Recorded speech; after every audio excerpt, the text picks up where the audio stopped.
नमस्कार साथियों, स्वागत है आपका हमारे यूट्यूब चैनल फार्मासाइट 2.0 पर। मैं डॉक्टर पुनीत सिंह।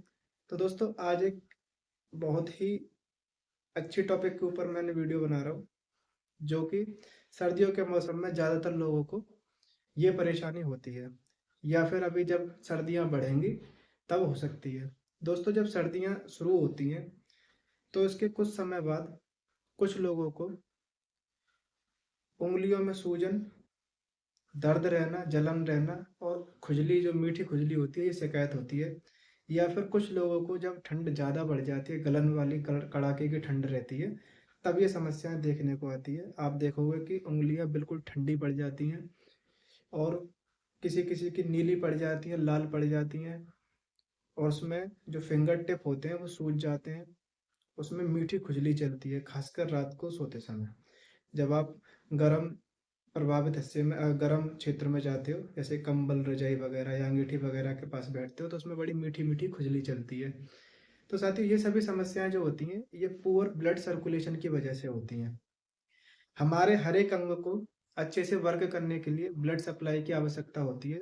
ऑक्सीजन वाला खून जो होता है, इसी से ही पूरे शरीर में गर्माहट रहती है। जब साथियों इन हिस्सों को, क्योंकि ये इससे खुले रहते हैं, ज़्यादातर लोग, तकरीबन 70 से 80% लोग इन हिस्सों को खुला छोड़ देते हैं। ना तो दस्ताने पहनते हैं, ना ही जुर्राब या जूते वगैरह का इस्तेमाल करते हैं, जिसकी वजह से ये ठंड के प्रभाव में ज़्यादा आते हैं। और इनकी जो खून सप्लाई करने वाली ब्लड वेजल्स होती हैं, जिनको रक्त वाहिकाएं कहा जाता है, वो सिकुड़ जाती हैं, जिसकी वजह से इनको प्रॉपर पर्याप्त मात्रा में ऑक्सीजन वाला ब्लड नहीं मिल पाता है, जिसकी वजह से ये सभी समस्याएं देखने को आती हैं। तो साथियों, आपको ये बात तो पता चल गई होगी, ये पुअर ब्लड सर्कुलेशन की वजह से ये दिक्कत होती है। तो इसलिए इन हिस्सों को ढक कर रखें। दस्ताने, मोजे या फिर जूतों का इस्तेमाल करें, जिससे इनमें ठंड ना लगे और पर्याप्त मात्रा में गर्मी मिल सके।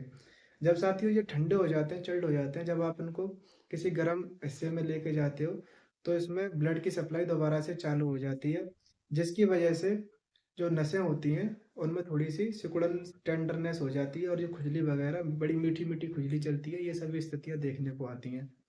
तो साथियों, ये इन सभी तकलीफों की वजह से ये समस्याएं ज़्यादातर लोगों को हो सकती हैं सर्दियों के मौसम में, या फिर जब मौसम और ठंडा होगा, जनवरी के महीने में, या फिर थोड़ी सी और गलन वाली ठंड पड़ेगी, तो हो भी सकती हैं और होंगी, क्योंकि बड़ी आम शिकायत होती है, हर किसी को होती है। अ, 4 में से 1 या 2 लोगों को ज़रूर होती है। तो साथियों, इसके बचाव के लिए और इसमें कौन-कौन सी दवाइयाँ इस्तेमाल करनी चाहिए, वो सभी मैं आपको बताऊँगा। सबसे पहले हम समझेंगे इसके बचाव। तो बचाव के लिए इन हिस्सों को ढक कर रखें, जैसे कि दस्ताने, जुर्राब या जूते वगैरह पहने, जिससे ये ठंड के प्रभाव में ना आएँ।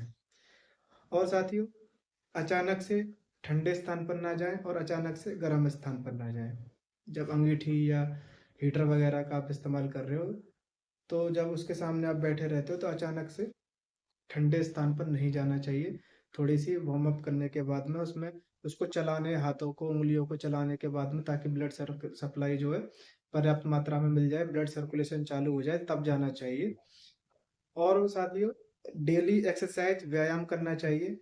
व्यायाम करने से क्या होता है, जो हमारा ब्लड सर्कुलेशन होता है, वो बॉडी के हर एक पार्ट में जाता है। चाहे ठंड हो चाहे गर्मी हो, एक्सरसाइज तो करनी चाहिए। लेकिन सर्दियों के मौसम में ज़्यादातर लोग नहीं कर पाते हैं, तो विशेषकर ज़्यादा कुछ नहीं तो वार्म अप तो ज़रूर करना चाहिए, जिससे ब्लड सर्कुलेशन बॉडी के हर एक पार्ट में जा सके। तो ये काम आपको ध्यान से करना है। और साथियों, रात को सोते समय गुनगुना सरसों का तेल लेकर उसमें अजवाइन डालकर, अगर आप पैरों की मालिश करते हो गुनगुने तेल से, और ऊपर से जुर्राब पहनकर सो जाते हो, तो ये भी इन सभी चीज़ों को हील करने में, इन सभी चीज़ों को रिपेयर करने में बहुत ही ज़्यादा मददगार साबित होंगे। तो ये तो साथियों उसके बचाव होते हैं, प्रिवेंशन होते हैं। बात आती है कौन कौन सी इसमें दवाइयाँ इस्तेमाल करनी चाहिए। साथियों, जब आपको इसके बचाव करने के बाद में भी अगर कोई हेल्प नहीं मिल रही है, तो इसके लिए दवाइयाँ, जैसे कि सेट्रिजिन आती है, जो कि 10 mg की टैबलेट आती है, एक एक गोली सुबह शाम। और पर वो 25 mg की गोली, एक एक गोली दिन में 3 बार खाई जाती है। ये दोनों ही खुजली को कम करने की दवाई होती है। इनमें से आप एक का इस्तेमाल कर सकते हो या फिर दोनों का कर सकते हो। दूसरे नंबर पर साथियों, दर्द, सूजन और जलन को कम करने के लिए एंटी इन्फ्लामेटरी और एनाल्जेसिक मेडिसिन आती है जो कि दर्द को, सूजन को कम करती है, जैसे कि जीरोडॉल एसपी, जिसके अंदर एसिक्लोफेनेक, पैरासीटामोल और सेरापेप्टिडेस होता है। तो ये दर्द को और जलन को कम करती हैं। तीसरे नंबर पर एक अच्छी एंटीबायोटिक लेनी चाहिए, क्योंकि जब ये मीठी खुजली होती है तो खुजाते खुजाते अल्सर भी हो जाते हैं, किसी किसी के हल्के फुल्के घाव भी हो जाते हैं, किसी के ज़्यादा भी हो जाते हैं। तो उनको हील करने के लिए, भरने के लिए एक एंटीबायोटिक जैसे कि टैबलेट अल्थ्रोसिन 500 mg की गोली दिन में 3 बार, जब अगर अल्सर हो गए हैं तो दिन में 3 बार, और अल्सर वगैरह नहीं हुए हैं अभी तो एक एक गोली दिन में 2 बार खानी चाहिए।